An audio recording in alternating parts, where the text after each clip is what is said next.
Hello, my name is Terry Brocia and I'm representing the Virginia Action Coalition Leadership Workgroup team.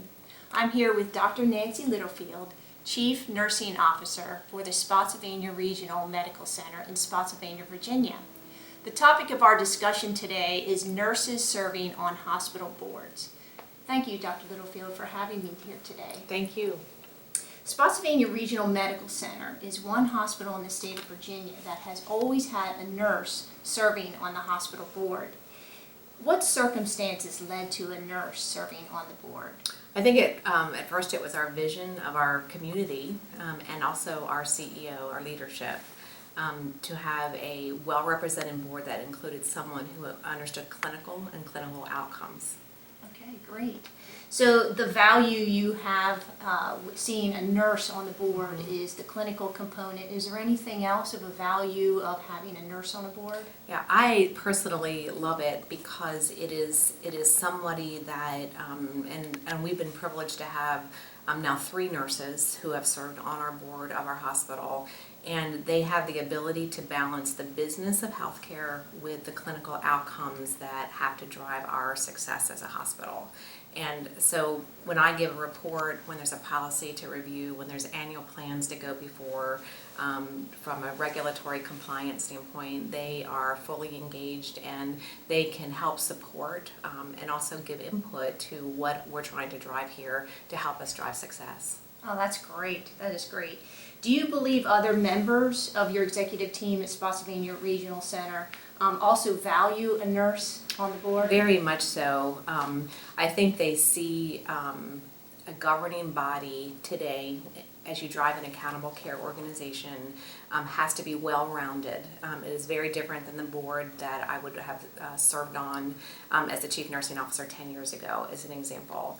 So they also see the value of somebody that can provide clinical oversight and actually clinical governance for what we do and the outcomes we produce here at the hospital. Excellent, excellent. And then the other board members, do you feel that they value having a nurse as a fellow board member?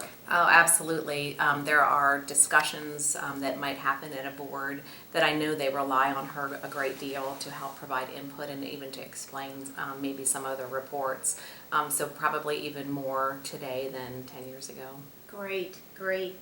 What skill set, you've already mentioned some of them, do you feel a nurse brings to the board that is different than other board members?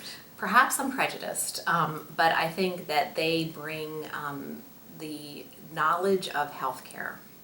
And you do today, especially with the drive for efficiency and the drive for clinical outcomes, have to have a board that is represented of all the things that we're responsible for.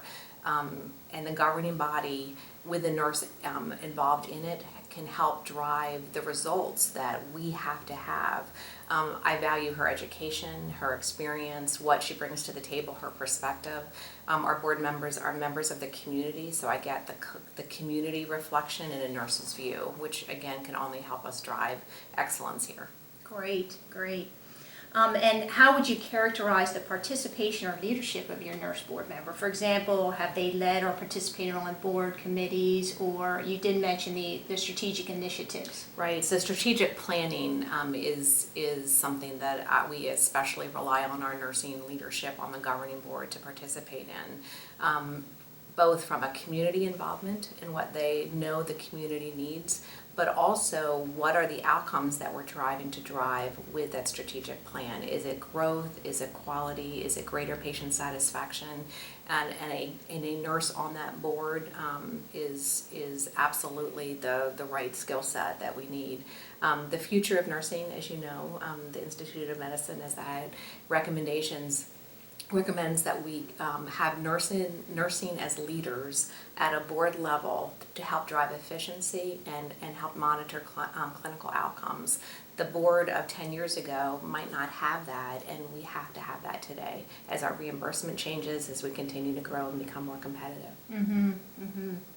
And have you, as the chief nursing officer, interacted with the nursing board member in a different capacity due to her knowledge or skill set? I think we share a common bond, as all nurses do, and I know I'm able to rely on her for any advice that I need or a perspective. And always keeping in mind there is a relationship that is a professional one between us.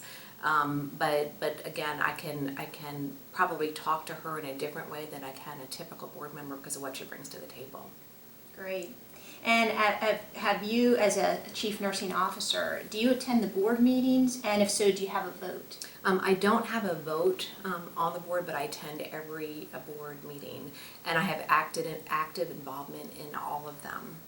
In whether it's discussion, many times if we are talking about a clinical decision or clinical outcome, my advice is sought, and again, it's just great to have a clinical lead on the governing board to help also that discussion.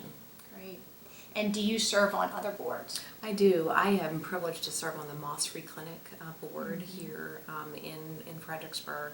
I think that I'm also on their clinical team, on their clinical operations team, and I think I'm there for the same reason that they value a nurse being on that program. Awesome. Very good, very good. And what do you think our Virginia Action Coalition Leadership Work Group could do to educate the public and other boards about the value of nurses on boards? So I am passionate about this because I think that we have to be ongoingly engaged as nurses in our own personal education as well as what is happening in our healthcare environment.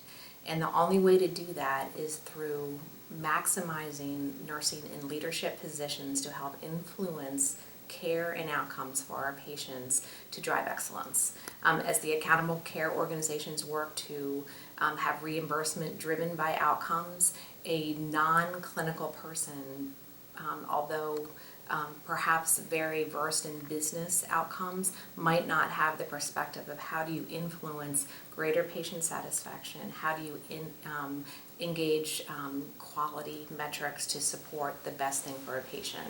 And the only way to do that is to getting nursing at the right table. Mm-hmm.